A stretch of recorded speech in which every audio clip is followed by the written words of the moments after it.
Hey everyone! Before we start today's story, don't forget to hit that like button and subscribe.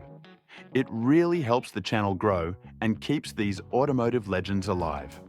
Now, buckle up. Today, we're continuing the incredible story of cheating in NASCAR, where legendary drivers, brilliant mechanics pushed the limits from secret engine tricks to wild aero hacks and mind-blowing loopholes. This is the kind of chaos that shaped the sport and rewrote the rulebook forever. Legendary NASCAR driver Richard "the King" Petty also didn't shy away from cheating. The most famous incident involving the King happened in 1983, and according to Petty himself, he wasn't the one to blame.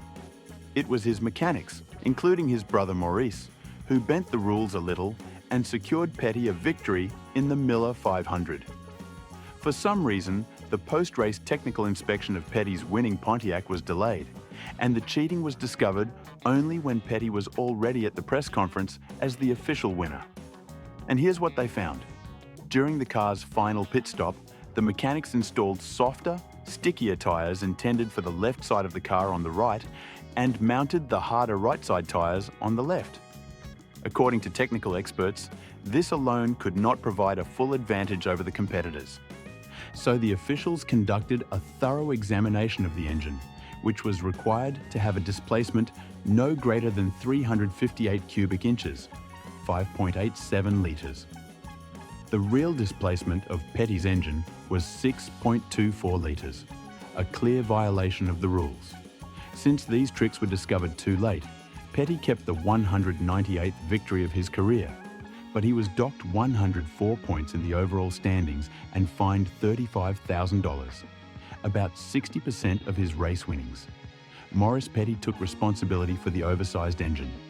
He had pumped wax into the cylinders, causing inspectors to measure a perfectly legal 358 cubic inches. Once the engine started running and the wax melted, the displacement increased to 384 cubic inches, and with it, the power. A few days later, when a journalist asked Petty why he didn't give up the win and hand it to the driver who finished second, the King replied, "And how do you know his car followed the rules? They didn't inspect it as thoroughly as mine." Around the early 80s, roughly at the same time Petty was taking the heat for that trick, another amusing cheating incident happened in Bristol, leading to a win for then-young driver Ken Schrader. Some called what he did a dirty trick unworthy of a real racer. Others called it a clever strategic move. With only a few laps left, Schrader was leading the race, but he realized his heavily worn tires might not last until the finish. So Schrader grabbed a fire extinguisher, pointed it out the window, and pulled the trigger. Seeing the thick cloud of smoke, the closest competitor assumed Schrader's engine was about to blow and eased off the gas. Schrader, meanwhile, floored it, and no one managed to catch him. Schrader took the victory, and since no rule at the time covered such a creative move, officials had no grounds to disqualify him. Naturally, right after the race, NASCAR added a new rule forbidding unnecessary use of fire extinguishers.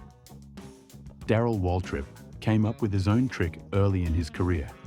To make his already light car just heavy enough to pass the weigh-in, he filled cavities in the frame with ball bearings or lead shot. After the inspection, the weights would spill out through a special hatch controlled by a wire running into the cabin. The car became lighter and faster. Waltrip managed to pull off this trick several times, but once things went wrong, and the bearings spilled out right in front of inspectors, leading to an immediate disqualification.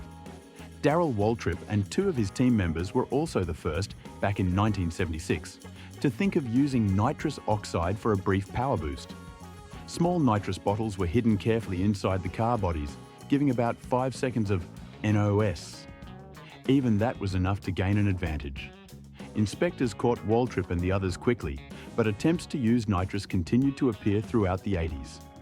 Darrell's younger brother, Michael Waltrip, took an even trickier approach, knowing that experienced inspectors could easily detect a nitrous system.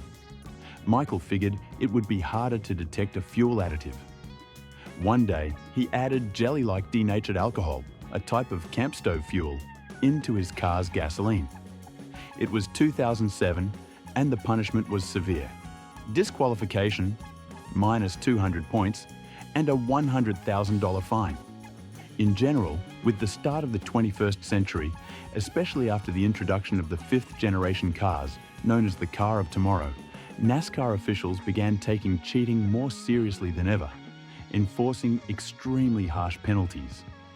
Cases of technical cheating dropped sharply, but even those strict measures couldn't stop some daredevils. One of the most notable examples was Ryan Newman from Richard Childress Racing. These guys figured out how to make the tyres slowly bleed air during the race, improving grip and handling over time. The resulting punishment, a 6-race suspension. The largest fine ever issued by NASCAR for cheating was $200,000. It went to little-known driver Carl Long in 2009 because his engine displacement exceeded the limit by only 3 milliliters. But the most famous NASCAR cheat of the 21st century was Chad Knaus, crew chief and lead engineer of Hendrick Motorsports. It started in 2006 when the number 48 Chevrolet, driven by Jimmie Johnson, took to Daytona International Speedway. Johnson and his speedy Chevy won the race. But that Daytona victory came harder than any of his previous wins. After the race, inspectors spent 3 full hours checking Johnson's car, examining almost every bolt. Even though they found no violations, many people still doubted the legitimacy of his win. And the reason was simple. Just a few days earlier, during the qualifying session in the same car, inspectors had discovered a clever aerodynamic modification. The rear window was mounted at an illegal angle relative to the roof and rear pillars. And as the car gained speed, the angle changed. This was a serious violation, and Chad Knaus took full responsibility, insisting Johnson knew nothing about the mod. Knaus received a $25,000 fine and a 4-race suspension. Johnson got off with a scare, and still won Daytona. This cheating scandal was the first but far from the last in Jimmie Johnson's career. Over the years, inspectors found issues with his front fenders, overall height, ride height, and so on.